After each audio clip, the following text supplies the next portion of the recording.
Whenever I see Mat Irvine at a convention and he's got his models with him, he always has this one. This is the Atlay Shuttle from the Blake 7 episode, A Voice from the Past.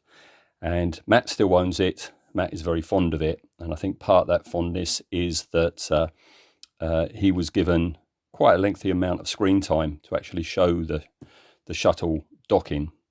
And yeah, he's very proud of that, and rightly so. It's a lovely little effects sequence. And I like this ship, but I've never considered doing a studio scale recreation. Number one is, I think this front area, I don't think that's been adapted. It's not a shape from somewhere else. That looks to me like it's a specially carved wooden shape that would have then had a vac form pressing taken off of it. So you've got a vac form shape to keep it nice and light. I can make the rest of it, but the other factor is the kit parts that you would need to do it. Because of course, 1978, you could just go down Woolworths and buy up your model kits. And I don't know if the BBC had a special deal with Airfix / MPC, or Matt was matey with his local model shop owner, but Matt tends to use, in the models that he makes, an awful lot of Star Wars kits. So what I thought would be fun today is just have a look at this model in closer detail, and I will pick out the details that I recognise and try and in places show you just what was used. All right, I don't know them all, but I'll give it a go. All right, so I thought it'd be good to go from the front to the back. All right, so I don't think there's much in the way of details here. There's something going on there, but I'm not sure what. But here, straight away, this one and this one, I know what they are. They are standing upright and the ends have been painted yellow, but they are part of Luke Skywalker's X-Wing. They are part of the weapons pods on the end of each wing. Now, I don't have a built-up version of the X-Wing, but I can illustrate what I'm talking about. If I bring in my fine molds one, it's this cog affair just here, minus that band. All right, that's that, and that's one of them, because I have a lot of bits in my bits box. So that's that. All right. Next shape I recognise isn't a model kit. It's an EMA part, and it's this thing here. I can't remember what it's called. It begins with K. It's like a K247 or some such thing. And that's from EMA, the modelling shape company that the BBC and Martin Bower used an awful lot. And these are found all over, or in a ring around the pursuit ship from Blake 7, right near the nose cone. They're all joined together and they go around in a band all the way around, right? If I can bring in another model that Matt made, this is the plague ship from Blake 7, and here's the shapes. There they are. That gives you an idea of the size of them, all right? So that's them. Let's just move that out the way.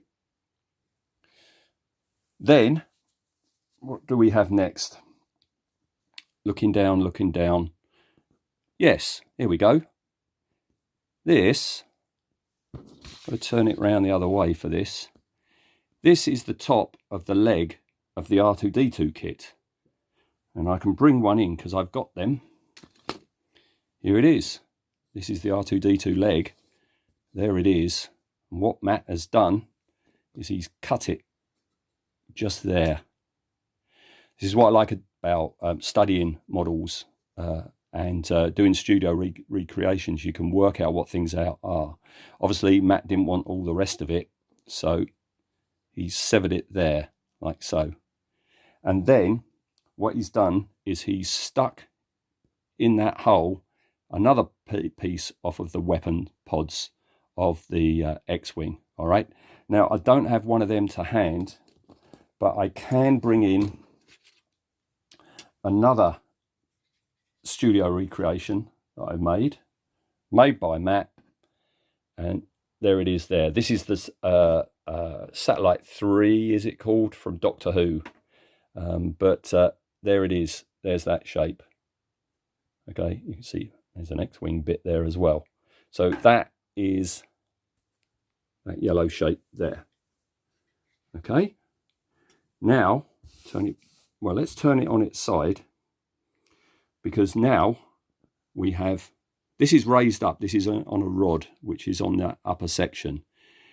That thing there is an EMA shape, and that is, I think it's a lantern or something, or it's a street light or something. It's an American style street light. Okay, and Matt must have had a drawer full of them, because if I bring back the plague ship,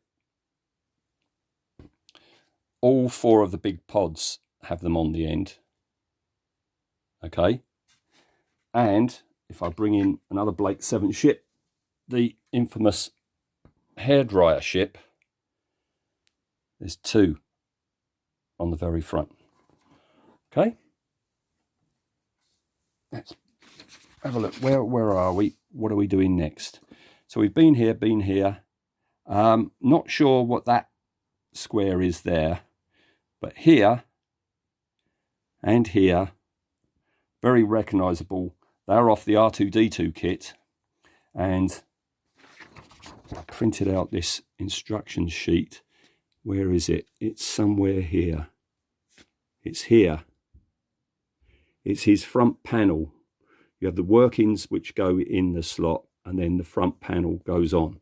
That is the front panel of R2-D2, and I've got one of them. There it is there. Okay, so I kind of recognise him. That might be part of the inner workings of R2-D2. There's those shapes again. All right. Now here, this shape I recognise, and I've got it.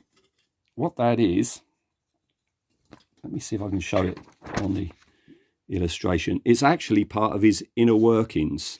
Yeah, it's one of these shapes here for his retractable third leg, right? And that shape there is that shape there. See? There. Okay. Moving on down. Here, that bit there, they are the, again, off the X-wing. They are part of the rear of the weapons. Like this bit here, they came in 2 halves. So that bit there is that bit there and that bit there. All right. And then these are part of the engines. That bit there. And they look like that in the bare plastic. And then finally, you have this round piece, and I recognise that as well. That is off of the R2-D2 kit. There is a round disc on the bottom somewhere, or is it the bottom of his dome? Anyway, somewhere there is that fella. So an awful lot of this spaceship is R2-D2 and Luke Skywalker related. You see? So, yeah, even though I have some bits, I would need to buy more, but that would mean buying up a whole kit to get maybe 1 or 2 pieces out of it. So that's not happening. So there we go. I hope you enjoyed just kit part spotting with me. And yeah, see you next time.